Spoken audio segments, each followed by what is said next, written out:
Hola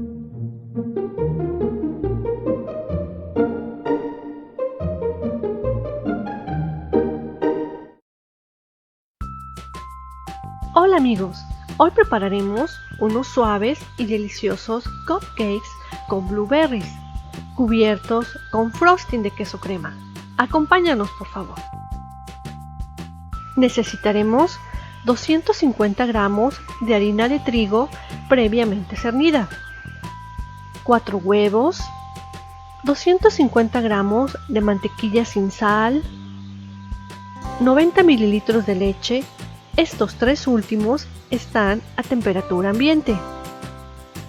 200 gramos de azúcar, una cucharadita de polvo para hornear, una cucharadita de esencia de vainilla, ralladura de limón y 150 gramos de blueberries.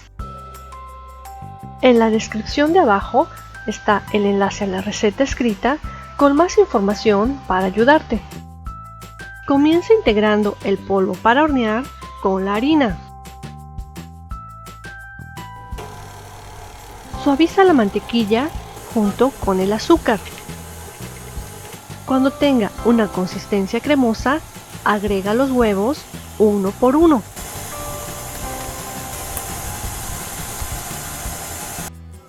Ahora vierte la vainilla y ralla un poco de cáscara de limón. Integra poco a poco la harina, alternando con la leche. Una vez integrados, deja de batir. Finalmente, integra suavemente los arándanos.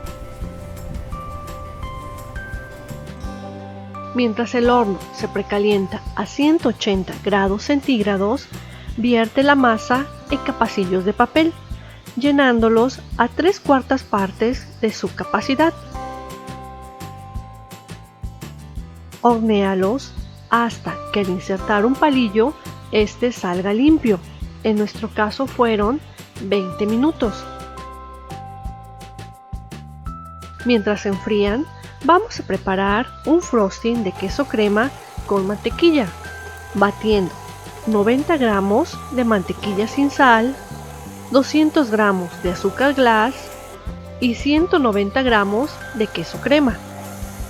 El enlace a la receta completa del frosting está en la descripción del video. Decora a tu gusto y están listos para disfrutarse. Con estas cantidades nos salieron 16 piezas. Anímate a prepararlos y platícanos cómo te fue. Y recuerda, incluir en tu día un delicioso momento. Hasta luego amigos. Hey viajeros pata de gato, esperamos que te haya gustado nuestro video. No olvides suscribirte a nuestro canal, activar las notificaciones y darle pulgar arriba a nuestros videos. Y si te gustan nuestros videos, pasa la voz entre tus familiares y amigos. Todo esto nos ayuda a que YouTube le sugiera nuestros videos a más personas. Muchas gracias por estar con nosotros.